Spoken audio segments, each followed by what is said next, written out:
నా పేరు చందు. నాకు ఇన్సిడెంట్ జరిగింది నాకు 21 సంవత్సరాలు ఉన్నప్పుడు. మేముండేది ఉత్తరాఖండ్‌లో ఉన్న పిండారి గ్లేషియర్స్ దగ్గరలో ఉన్న ఒక ఊర్లో. అక్కడుండే వాళ్ళందరికీ ఆ పిండారి గ్లేషియర్స్ దగ్గరున్న మౌంటైన్స్‌లో తిరగడం చాలా కామన్. కానీ నాకు ఆ కొండల దగ్గరికెళ్ళినప్పుడు జరిగిన ఇన్సిడెంట్ గుర్తొస్తే ఇప్పటికి కూడా అది రాత్రుళ్ళు నాకు నిద్ర పట్టదు. అవి నేను నా బీటెక్ 4థ్ ఇయర్ చదువుతున్న రోజులు. నేను ఇంటికొచ్చి చాలా రోజులు అవ్వడం వల్ల మా సెమ్ బ్రేక్ ఇవ్వగానే వెంటనే మా ఊరికొచ్చేసాను.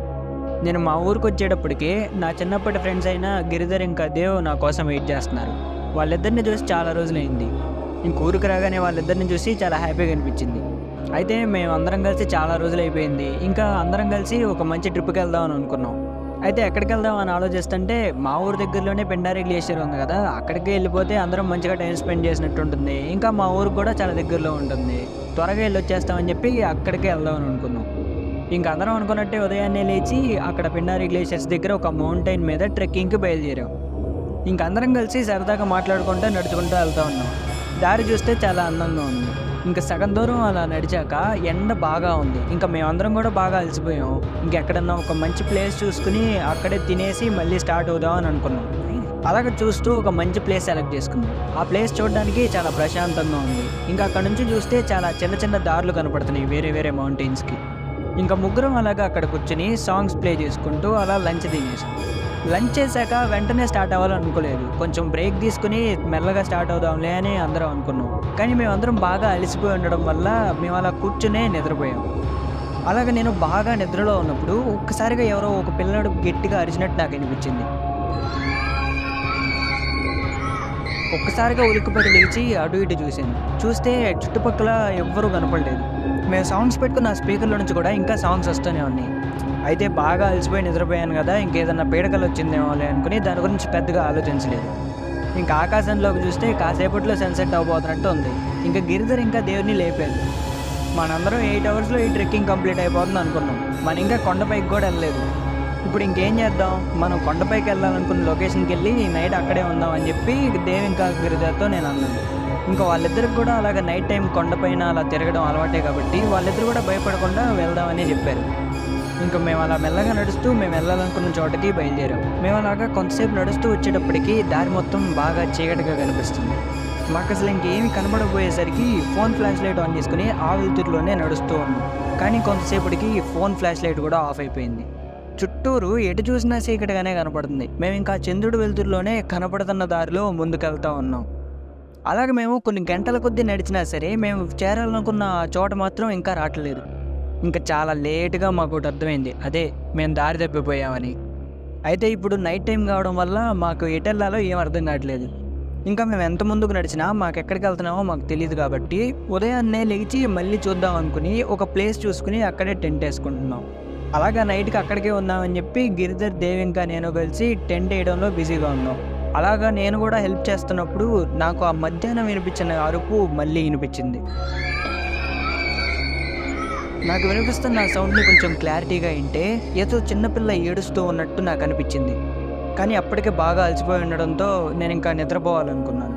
మేము ఒక క్యాంప్ ఫైర్ వేసుకుని టెంట్ లోపలికి వెళ్ళిపోయి ఇంకా నిద్రపోయాం. మేమందరం అలా నిద్రపోతూ ఉన్నప్పుడు నాకు ఒక్కసారిగా మెలకువ వచ్చింది. అయితే ఒక్కసారిగా నేను కళ్ళు తెరిచి చూస్తే నా షర్ట్ కాలర్‌ని వెనక నుంచి పట్టుకుని ఎవరో ఒకతను నన్ను గట్టిగా లాక్కుని తీసుకెళ్తున్నాడు. నేను ఒక్కసారిగా అతని వైపు చూస్తే అతను అసలు ఒక నార్మల్ మనిషే కాదు.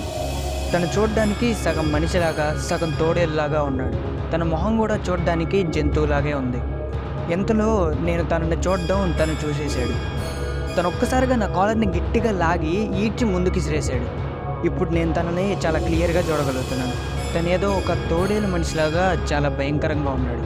తను ఇప్పుడు చాలా కోపంగా ఉన్నాడు. తను ఒక్కసారిగా తన చేతిలో ఉన్న పొడవాటి గోళ్ళతో నా మీద అటాక్ చేశాడు. అప్పుడే నాకు మెలకువ వచ్చింది. నేను ఇంకా టెంట్లోనే ఉన్నాను. గట్టిగా ఊపిరి పీల్చుకుంటూ ఇదంతా కలని తెలిసి చాలా ప్రశాంతంగా అనిపించింది. ఇంతలో మేము వేసుకున్న క్యాంప్ ఫైర్ ఆరిపోయిందని నాకు అర్థమైంది. నేను ఒకసారి బయటకు వచ్చి చూశాను. క్యాంప్ ఫైర్ ఆరిపోయింది కానీ ఇంకా చీకటిగానే ఉంది. ఇంకా మళ్ళీ పడుకుందామని నేను టెంట్ లోపలికి వచ్చి చూస్తే గిరిధర్ ప్రశాంతంగా నిద్రపోతున్నాడు. కానీ పక్కన దేవ్ మాత్రం కనిపించట్లేదు. నేను ఇంకా టెంట్లో నుంచి మెల్లగా బయటకు వచ్చి అటు ఇటు చూస్తున్నాను. దేవ్ ఎక్కడన్నా కనపడతాడేమో అని చెప్పి. ఇంక అంత చీకట్లో నాకేం కనపడట్లేదని చెప్పి క్యాంప్ ఫైర్ మళ్ళీ వెలిగించి మండుతున్న ఒక కట్టె తీసుకుని దాంతో అటు ఇటు తిరుగుతూ వెతుకుతూ ఉన్నాను. అంతలో దేవ్ చాలా గట్టిగా అరిచినట్టు నాకు అనిపించింది. నేను ఇంకా త్వరగా పరిగెత్తుకుంటూ టెంట్ లోపలికి వెళ్ళి గిరిధర్ని లేపాను. గిరిధర్కి ఇప్పుడు దాకా జరిగిందంతా నేను చెప్తూ ఉన్నాను. అలా నేను చెప్తూ ఉన్నప్పుడు మా టెంట్ మీద ఏదో ఒక వింత ఆకారం నీడ కనిపిస్తుంది. అదేంటో చూడడానికి చాలా వింతగా ఉంది. మేమిద్దరం ఆ నీడనే చూస్తూ ఉన్నప్పుడు ఏదో ఒక జంతువు గట్టిగా గాండ్రించినట్టు మాకు అనిపించింది.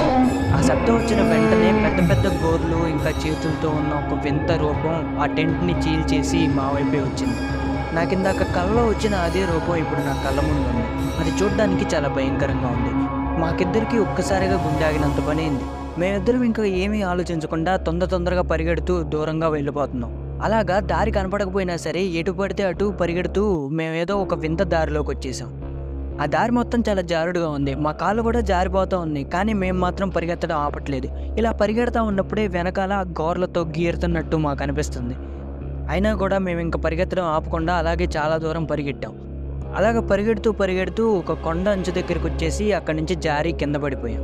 అలాగే మేము కిందకి జారి పడిపోయాక కొమ్మలకి కొట్టుకుంటూ కిందకు వచ్చి పడ్డాం.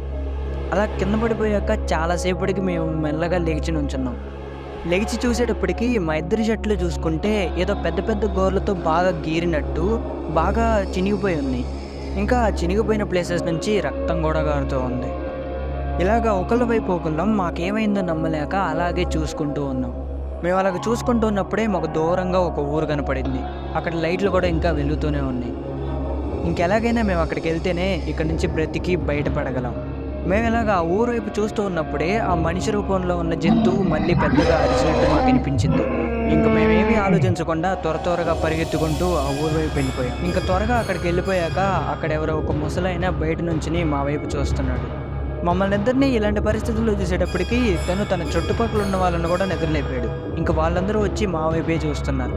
ఇంకా దేవి ఇంకా నేను గట్టిగా ఊపిరి పీల్చుకుంటూ భయపడుతూనే ఇక్కడ జరిగిందంతా వాళ్ళతో చెప్పాం.